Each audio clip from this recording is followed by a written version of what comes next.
Eh bien, nous avons le plaisir de nous retrouver aujourd'hui sur cette place Kikara Musica, ici au cœur de Jérusalem, pour continuer à parler de Jérusalem, de la capitale de l'État d'Israël.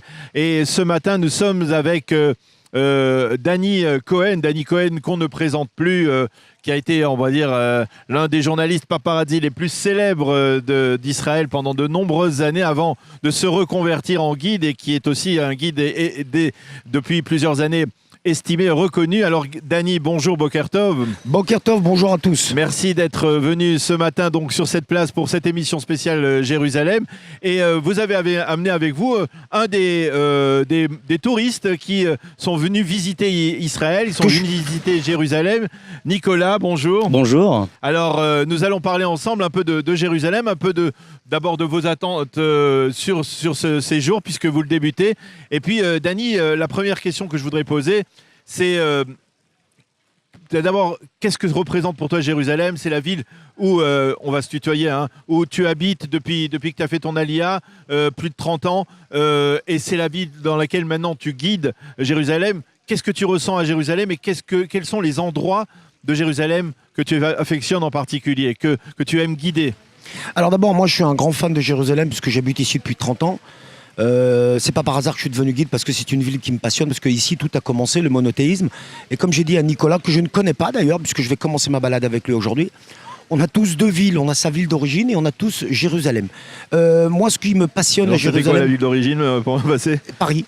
Paris ou la banlieue? La Blanc-Ménil, bien entendu, où j'ai grandi. Et ce qui me passionne à Jérusalem, c'est ce qu'on appelle la cité de David, qui se trouve à 200 mètres du temple. C'est là où David, en 1050 avant Jésus-Christ, va conquérir Jérusalem des Évotiens. Et il prend cette ville tout simplement parce qu'il est près du mont Moria, où il y a eu le sacrifice de Isaac. Et c'est là qu'il va déclarer pour la première fois la capitale, Jérusalem. C'est lui qui va valoriser Jérusalem par sa personnalité, C'était par il y a ses 3000 combats. ans. C'était il y a 3000 ans, vers 1050 avant Jésus-Christ à peu près. C'est lui qui va écrire les psaumes, c'est lui qui va battre Goliath, et c'est lui qui va décider que Jérusalem serait la capitale des 12 tribus d'Israël.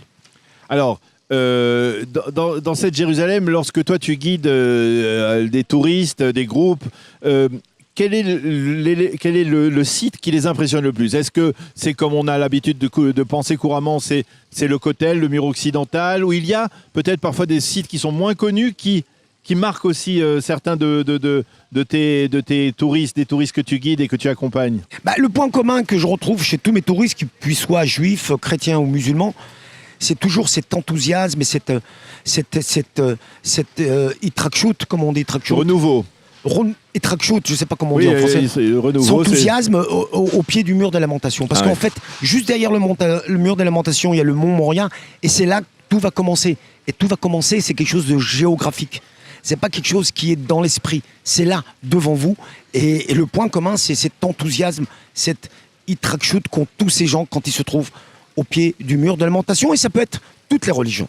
Alors, il y a bien entendu la Jérusalem historique, celle d'il y a 2000 ans, celle d'il y a 3000 ans, mais il y a aussi la Jérusalem moderne. On est ici, on est accueillis aussi, il faut le souligner, dans le cadre du café-restaurant Gourmandise, ici au cœur de la place de la Kikara Musica. Il y a la Jérusalem moderne, celle que l'on n'a peut-être pas l'habitude de voir tous les jours, et celle dont on ne parle pas obligatoirement beaucoup dans les médias, mais qui a aussi certains endroits, certains sites particulièrement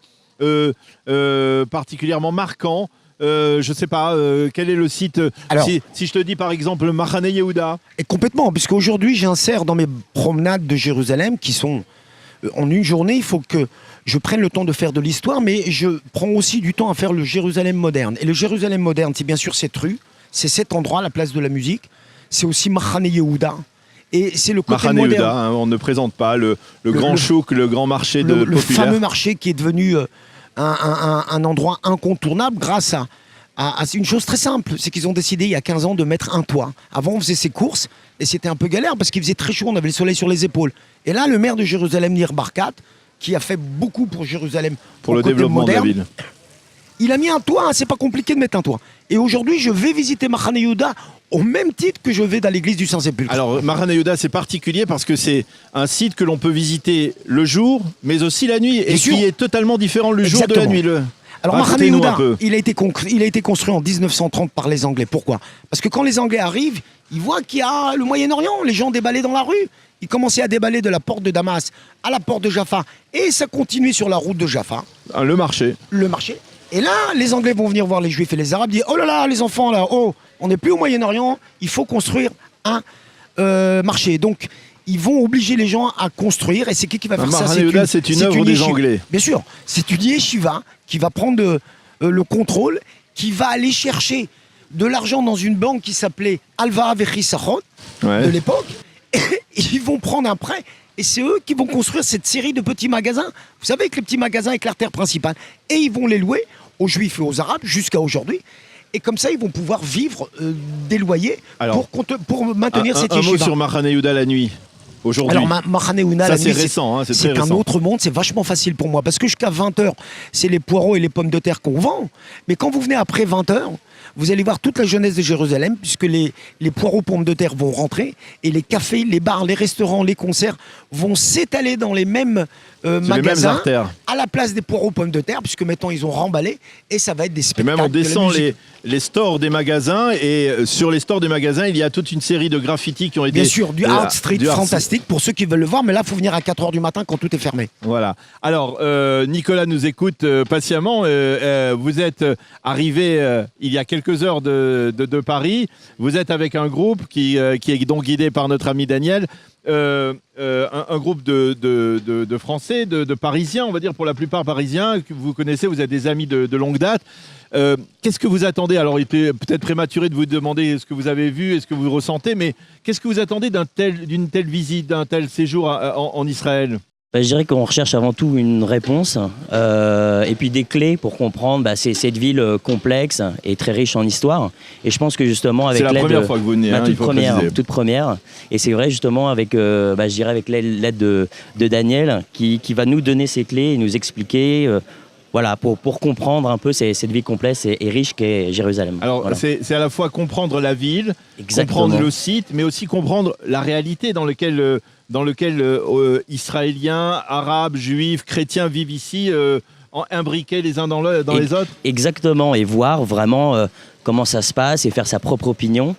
Et voilà. Parce que vous avez le sentiment parfois que l'image que l'on a de ce qui se passe ici à travers les médias, c'est pas obligatoirement l'image la plus précise. Alors je pense, je vous avoue que j'ai pas d'avis marqué, mais justement je veux venir de mes propres yeux et me faire une opinion propre à moi-même. Et effectivement, je pense que c'est important de se faire sa vraie propre opinion soi-même, et voilà, et c'est vraiment le but de On vous a pas dit n'y allez pas, c'est dangereux? Ah si, bien sûr que si. Alors autant vous dire que là, on est quand même on est au cœur de Jérusalem, on est sur une place, il y a des parapluies de toutes les couleurs, on est sur la place de la musique. Ça n'a pas l'air particulièrement inquiétant. Ah oui, absolument. C'est une chose qui nous marque tout de suite. C'est vraiment une atmosphère totalement apaisée. Et voilà, c'est la première chose qui m'a marqué en arrivant à Jérusalem. Et c'est pas du tout ce qu'on me disait. Et voilà.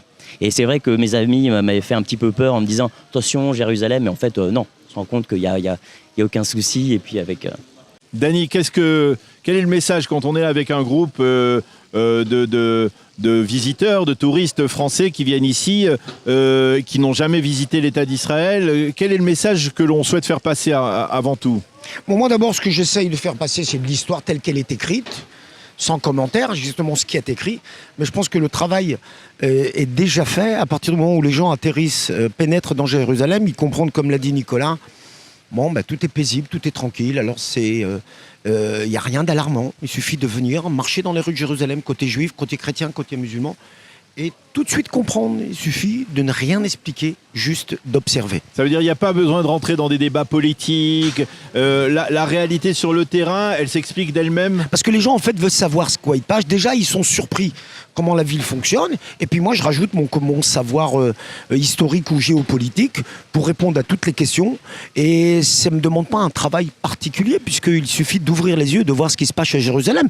D'ailleurs, à 500 mètres d'ici, quand ils vont pénétrer dans la vieille ville, qui est constituée de 60% de population arabe musulmane, ils vont tout de suite comprendre que tout fonctionne. Alors, Est-ce que le passé, en fait, votre expérience de journaliste, photographe, ça vous aide aussi? Est-ce que ça vous permet de mieux cibler certaines images dont vous vous souvenez, que vous avez peut-être pris durant cette carrière? Bien sûr. Alors j'ai tendance à raconter à mes touristes que j'ai pris un café avec Yitzhak Rabin, avec Yitzhak Shamir. Avec, ils ont du mal à vous croire alors. Ils me croient pas que j'ai pris un café avec Yasser Arafat et avec Ehud Olmert, que j'ai mangé avec Ariel Sharon. Et donc ça leur donne un plus, puisque c'est des gens que j'ai connus personnellement. J'ai compris leur politique, comment ça fonctionnait. Et puis, ils peuvent voir un témoignage direct de ma part avec toute la géopolitique israélienne. Alors, je vous demande, en dernière question, une image de Jérusalem, une photo que vous préférez parmi toutes les photos que vous avez prises de Jérusalem, c'est laquelle que vous préférez? Celle que j'aime le plus, bien entendu, c'est le Mont des Oliviers.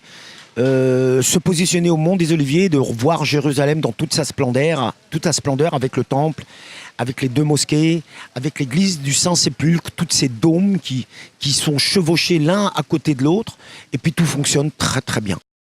Eh bien, merci beaucoup Danny Cohen, merci beaucoup Nicolas. On vous souhaite un bon séjour ici en Israël et une bonne continuation pour Danny. Merci beaucoup.